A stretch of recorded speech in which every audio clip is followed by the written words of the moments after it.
High সব্বাইকে, আমি সাইনা। আর আমি আর যে আজকে ক্লায়েন্ট তার তো তোমরা রিভিউ শুনেই নিয়েছো। বাকি ক্লায়েন্টের কথা বলি। আমার এই 2-1 দিনের মধ্যে ছিল একটা পার্টি মেকআপ, তো দেন আমি সেই হিসাবেই যাই। আর আমার প্রোফাইলে তো সিনিয়র জুনিয়র মেকআপ আর্টিস্ট অনেক আছো, তো তাদের মানে তারা জানো যে একটা পার্টি মেকআপ করতে মিনিমাম কতটা টাইম লাগে। 1 ঘন্টা লাগে, 1.5 ঘন্টা লাগে, কারোর আবার 2 ঘন্টা লাগে। আমাদের ব্রাইডের টাইম 3 ঘন্টা, কারোর 3.5 ঘন্টা, কারোর আবার 2.5 ঘন্টায়ও কমপ্লিট হয়ে যায়। তো এবার আমি কাজ করছি প্রায় 3.5 বছর হয়ে গেছে কমপ্লিট। তো সেই মতনই আমার একটা ছিল কাজ, পার্টি মেকআপ। মানে হঠাৎ বুকিংটা আসে, আমি নিয়ে নিই, কোনো কাজ নেই বলে। আর এরকমও না যে খুব আমি হাই বাজেটের কাজ করি বা খুব লো বাজেটেরও কাজ করি।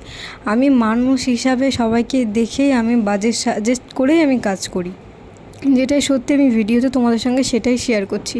অনেক ফ্যামিলি আছে যারা এত টাকা দিয়ে একটা ব্রাইডাল লুক নিতে পারে না, তাদের জন্য কিন্তু আমি অনেকটা লো বাজেটে কাজ করি।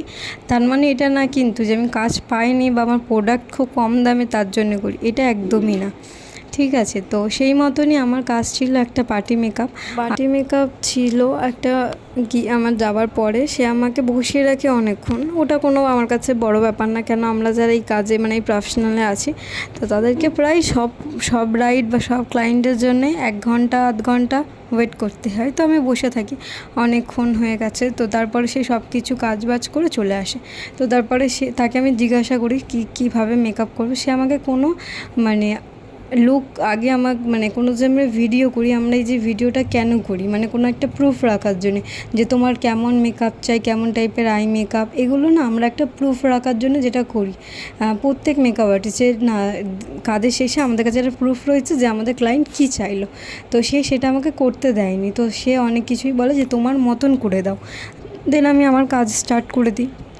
দেওয়ার পরে সে আয়নার আমি কাজ করছি কন্টিনিউ, আয়নার সামনে উঠে উঠে চলে যাচ্ছে, তাকে কেমন লাগছে দেখবে বলে। তো চলে যাচ্ছে, আমিও দেখতে দিচ্ছি যে না, এরকম ক্লায়েন্টদের কি অনেক প্রবলেম থাকে আয়না না দেখতে দিলে। তো আয়না দেখুক, তো সব ঠিক আছে।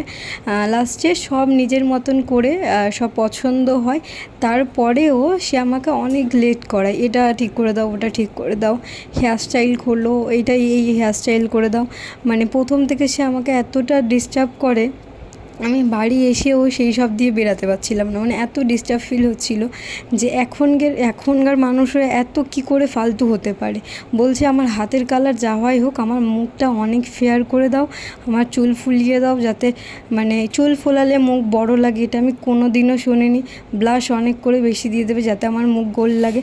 আর এখনের কন্টিনিউ আমি একটাই নতুন কথা শুনছি, ও তো এত নেয়, তাহলে তুমি এত নিচ্ছ কেন? তাহলে তুমি বলছো কেন আমাকে বললো না যে তার কাছেই যাও। কাজে যাওয়ার পরও এরকম করছে যে না, ও আমাকে 700 টাকায় সাজিয়েছিল, তুমি এত বলছো, 1000, 1200, 1500 টাকা বলছো, কেন বলছো? তাহলে তোমাদের তাকেই তো সাজেস্ট করা বা তাকেই ডাকা উচিত না, যে না ও কম নেয়, ওকেই ডাকি। এইভাবে এখন প্রত্যেকটা ক্লায়েন্ট ফোন করে একই ফালতুভাবে ডিস্টার্ব করছে। তোমরা বলো, কম নিতে বলো যে না দিদি 1000 টাকারটা একটু 800 নাও, 900 নাও, 1500 টাকার, 1000 টাকার, এরম ঠিক আছে না। ও নিচ্ছে, তুমি নেবে না কেন? এই জোরটা কে দেখাতে বলে বা কে ফোন করে বলতে বলে আমি তো জানি না। তো এগুলো যে এই কদিনে এত ডিস্টার্ব ফিল হচ্ছে, প্রায় এই কদিনই প্রত্যেক দিন এরকম হচ্ছে যে ও এত নিচ্ছে, তুমি নিচ্ছ না কেন, ও অত নিচ্ছে।